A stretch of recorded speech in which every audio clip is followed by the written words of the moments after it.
ഇന്ന് ഞാൻ ഉണ്ടാക്കാൻ പോകുന്നത് കൊണ്ടാട്ടമുളകാണ്. ഞാൻ ആദ്യം തന്നെ അസലായി കഴുകി വൃത്തിയാക്കി നല്ല പോലെ തുടയ്ക്കണം. അതായത് ഒരു തുണിയിലിട്ട് വെള്ളം കളയണം.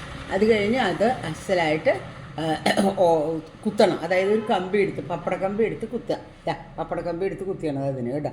കുത്തിയിട്ട് അതിനെ നന്നായിട്ട് ഒന്ന് ഉണക്കണം, വെയിലത്തിട്ട് ഒന്ന് ഉണക്കണം. അതിന് ശേഷം അത് ഉപ്പിലിടണം. ആ ഉപ്പിലിട്ട മിളകാണ് ഞാനിപ്പോൾ ഇന്ന് എടുത്ത് രാവിലെ എടുത്ത് തൈരിലിട്ടു. തൈര് എങ്ങനെയാണെന്ന് വെച്ചെങ്കിൽ കട്ട തൈര് ഉടയ്ക്കണം, വെള്ളം ഒഴിക്കരുത്.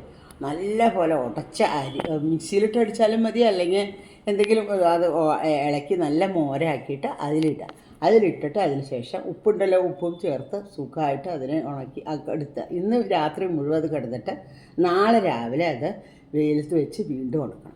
അങ്ങനെ ഉണക്കി അത് കഴിഞ്ഞ് നാളെ വൈകിട്ട് കൊണ്ടുവരുമ്പോൾ തൈര് കുറവാണെന്ന് തോന്നിയാൽ നമ്മൾ വീണ്ടും തൈര് ഒഴിക്കണം. എന്നിട്ട് എന്ത് ചെയ്യണമെന്ന് വെച്ച് കഴിഞ്ഞാൽ ഇതിനെ വീണ്ടും ഉണക്കണം. അങ്ങനെ ഈ പ്രോസസ്സ് കണ്ടിന്യൂ ചെയ്യണം കേട്ടോ.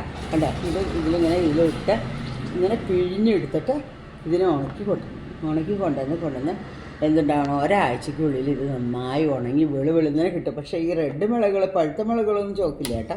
മറ്റേ മുളകുകളൊക്കെ നല്ലോണം ചോക്കും, നല്ല ഭംഗിയിൽ കിട്ടും. ഇത് ഉണങ്ങി കഴിഞ്ഞാൽ നല്ല ടേസ്റ്റ്, അത് നല്ല മണം വരും, നല്ല ടേസ്റ്റും കിട്ടും. അപ്പോൾ അങ്ങനെ കൊണ്ടാട്ടമുളക് ഉണ്ടാക്കിയാൽ നിങ്ങൾക്ക് 1 വർഷമോ 2 വർഷമോ 3 വർഷമൊക്കെ ഉപയോഗിക്കാൻ വളരെ യൂസ്ഫുള്ളാണ്. ഇപ്പോൾ മുളകിന് വില വളരെ കുറവാണ്. ഈ ഷോപ്പുകളിൽ നിന്നൊന്നും മേടിക്കേണ്ട. ടെറസിൽ വെയിലുണ്ടെങ്കിൽ എല്ലാവർക്കും മേടിക്കാൻ വളരെ ഈസിയാണ് കേട്ടോ. അതുകൊണ്ടാണ് പറയണത്, എല്ലാവരും ഒന്ന് ചെയ്ത് നോക്കൂ. ഞാൻ എൻ്റെ കൈയൊന്ന് കഴുകട്ടെ കേട്ടോ.